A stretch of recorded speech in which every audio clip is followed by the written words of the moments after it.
నోరుమోయ్. వీళ్ళు 4 ఏళ్ల బట్టి కూలీ రేట్లు పెంచమని అడుగుతూనే ఉన్నారు, మీరు వింటూనే ఉన్నారు. ఇక అడగడాలు అడిగించుకోటాలు లేవు. పెంచుతారా పెంచరా చెప్పండి. నయా పైసా కూడా పెంచం. కడుపు కాలితే పనిలోకి రమ్మను, లేకపోతే పట్నం నుంచి పనోల్ని తెప్పించుకుంటాను. పట్నం నుంచి కాదు కదా, కనీసం పక్క ఊరు నుంచి కూడా తెప్పించుకోవడానికి వీల్లేదు. ఒకవేళ అలాగే గనక జరిగితే తలకాయలు లేచిపోతాయి.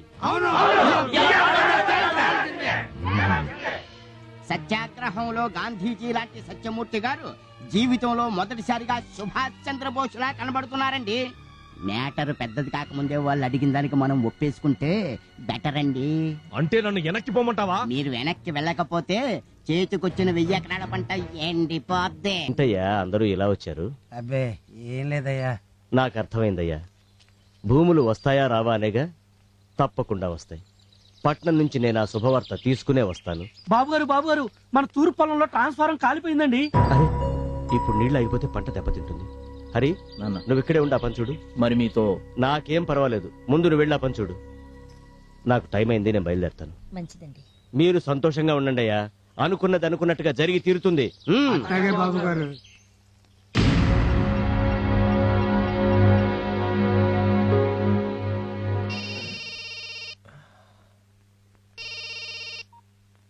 చెప్పు నాయనా. ఏం చేస్తా ఉండవరా? చదువుతున్నా నాయనా. చదివింది చాలు, నీ పక్కలో ఉన్న దాన్ని పక్కకి పంపించు. నాయనా నీకన్నా బాగా చదివినోడ్నిరా నేను.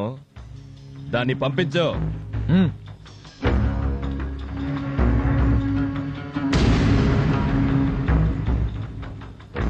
ఓకేనైనా. నీ చేతికి మట్టంటకూడదు, శవం ఊరికి చేరాలా.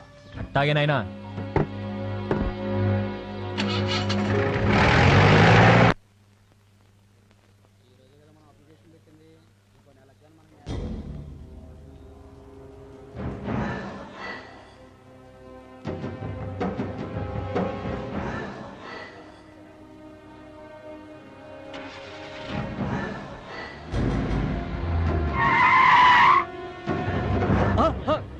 ఎవరా మీరు?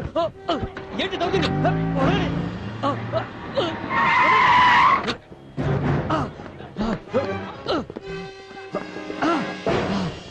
ఎవరా?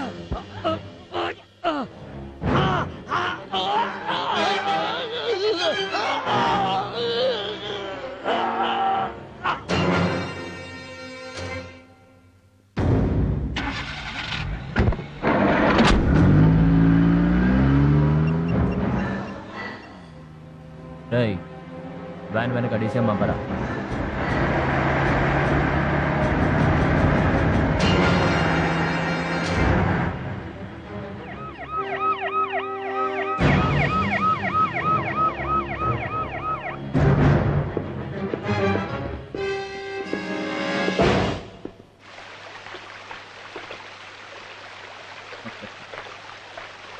నమస్కారం.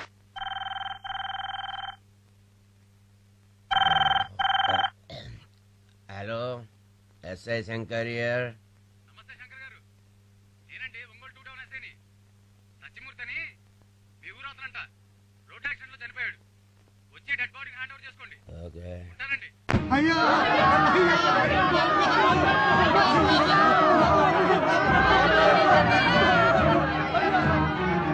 ఆకు పచ్చ సూర్యునివి, చెమట చుక్కల చంద్రునివి, నువ్వే మాకు దిక్కు మొక్కు.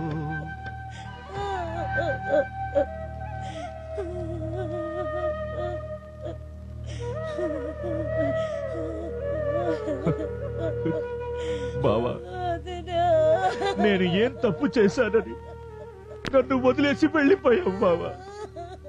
ఇప్పుడు నువ్వు చేసేది తప్పురా అని నాకు చెప్పేదెవరు?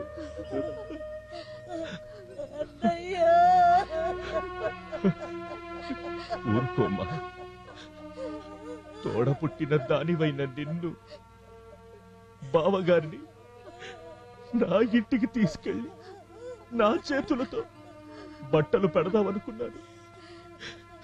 ఈ చేతులతో అందుకోవడం ఇష్టం లేకోయేమో బావ. మనందరినీ వదిలేసి వెళ్ళిపోయాడు.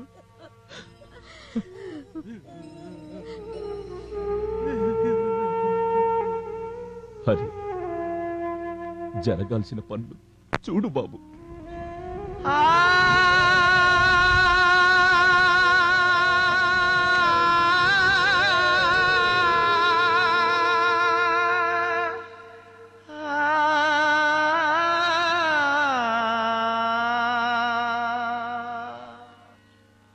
అడగందే అమ్మైనా అన్నం పెడతంటారు, కానీ అడగకుండానే అన్నంతో పాటు అది పండించే భూమిని కూడా పెట్టింది దేవుడు.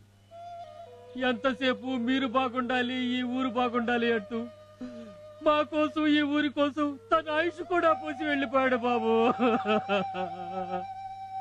మీ కళ్ళల్లో నీళ్లు చూడకూడదన్నదే ఆయన ఆశయం.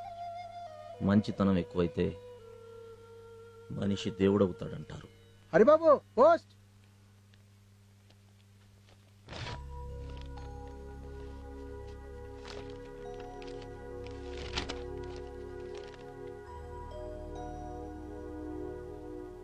ఏంటి బాబది? ఉద్యోగంలో చేరమని ఆర్డర్స్. వెళ్ళండి బాబు, మీరు ఇక్కడే ఉంటే బాగుంటుందన్న ఆలోచన మాకున్నా, మిమ్మల్ని ఆపాలన్న కోరిక మాత్రం మాకు లేదు.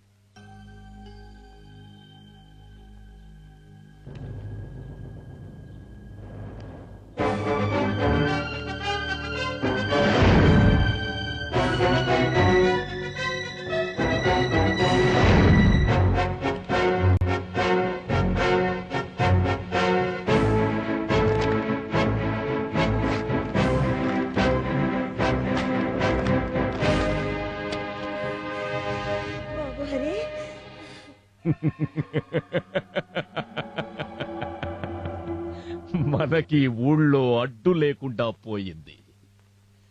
ఇక మీదట నిశ్చింతగా మందు కొట్టండి.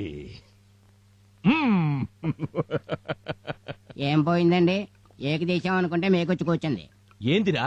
వాళ్ళ నాన్నకు బదులు హరిబాబు వచ్చి సీట్లో కూర్చున్నాడు. అదండి. అదేంటండి నవ్వుతున్నారు? మన ముందు పెద్ద పులి నిలబడితే భయపడాలి గాని పిల్ల కుందేలు నిలబడితే భయం ఎందుకయ్యా? ఏండి, ఒకవేళ కుందేలే తోడేలే ఎదురు తిరిగిందనుకోండి, గుండెకాయ తీసేస్తా. అయినా నిన్నటి దాకా నా ముందు పలకా బలపం పట్టుకుని తిరిగినోడయ్యా వాడు. నాకు ఎదురు తిరగడం కాదు కదా, కనీసం నాకు ఎదురు రావడానికి కూడా వాడికి ధైర్యం చాలదు. పిల్లకాకి కదూ, సంతోషంగా మందు కొట్టండి. అయ్యి బాబు టెంప్ట్ అయిపోయాను, తప్పైపోయిందండి. తాగరా, ఫుల్లుగా తాగు. ఈ ఏళ నాకు చాలా సంతోషంగా ఉండాలి. తాగు. ఈ రోజు మనం ఏ విషయం గురించి చర్చించాలి? ఏముంది బాబు, మళ్ళీ పంచాయతీ ఎలక్షన్లు వచ్చేసాయి. గత 15 ఏళ్లుగా ఆది కేసులు ప్రెసిడెంట్ గిరి చేస్తానే ఉన్నాడే గాని ఊరికొక బడి గాని, రోడ్డు గాని, ఆసుపత్రి గాని, రైతులకు రుణాలు గాని ఒక్క పని చేసిన పాపాన పోలేదు. ఆయన అన్యాయాలు అరికట్టాలంటే ఎవళ్ళ ఒకళ్ళు ఆయనకు ఎదురుగా నిలబడాలి. అప్పట్లో నాన్నగారిని నిలబడమంటే నాకెందుకులే రాజకీయాలని తప్పుకునేవారు. ఇప్పుడు ఏం చేద్దామంటారు? మీరే ఈసారి ఆయనకు పోటీగా నిలబడాలి బాబు. నేనా? అవును బాబు, మీరే ఆయనకి తగిన పోటీ. మీరు నిలబడితే ఊరంతా మీ వెనక నిలబడుతుంది, ఊరు బాగుపడుతుంది. అది కాదు. ఏది కాదు బాబు, మీరు ప్రెసిడెంట్ అయి ఊరికి మంచి చేస్తుంటే పైనున్న నాన్నగారి ఆత్మ శాంతిస్తుంది. కాదనకండి. అవును బాబు, మా ఆశలన్నీ మీ మీదే పెట్టుకున్నాం. అలాగే.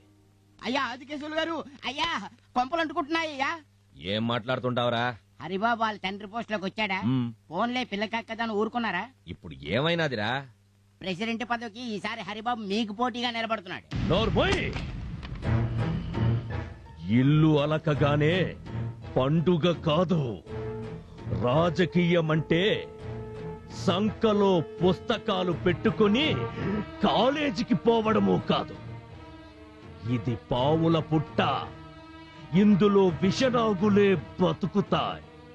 అమాయకుడు చెయ్యి పెట్టాడో నొరగలు కక్కుకొని చస్తాడు. రే నరసింహ, నాయనా ఆడదానికో పట్టు చీర, మగాడికో పట్టు పంచ, తాగినోనికి తాగినంత ఒక్కోని చేతిలో 500 నోటు పెట్టండి. వాడికి డిపాజిట్ కూడా తక్కడానికి వీల్లేదు. ఇది మన ప్రెస్టేజ్ క్వశ్చన్. శశివులపై 2000 ఓట్ల మెజారిటీతో విజయం సాధించారు.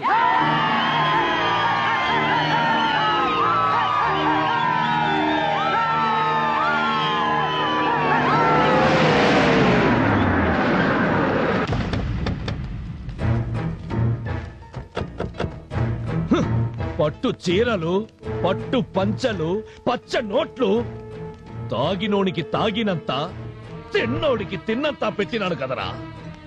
ఏం తక్కువ చేశాడ్రా ఈ గబ్బునాయాళ్ళకి? మీరు పోయించిన మందు తాగేసి మీరు పెట్టిన తిండి తినేసి అందరూ కలిసి హరిబాబుతో ఓట్లేశారండి. అదే అదే ఎందుకని అడుగుతాండా? వాడు నాకంటే ఏమెక్కువ చేశాడ్రా? న్యాయం చేశాడండి. వాళ్ళ బాబు వాళ్ళ కోసం ప్రాణాలు ఇచ్చాడండి. అంతకు మించి ఏం చేయాలండి? నాకు తెలిసి మీకు వచ్చిన ఓట్ల లెక్కలు చూస్తుంటే మీ ఇంట్లో ఓట్లే మీకు పడ్డట్లేదు. ఆ, ఆ. పెరుగుట విరుగుట కొరకేనని వాడు పెరుగుతున్నాడా? అయ్యా అయ్యా అయ్యా అయ్యా, రేపు మన ఊర్లో అందరూ కలిసి సత్యమూర్తి గారి విగ్రహం పెడుతున్నారంట. ఏండే, మీరు మళ్ళీ నన్ను కొట్టినా చంపినా పర్లేదు గాని ఇదే పరిస్థితుల్లో నేనుంటే తూతీనప్ప జీవితం అని ఇంత ఎండ్రునో ఎలకల మందు తాగి చచ్చిపోతా.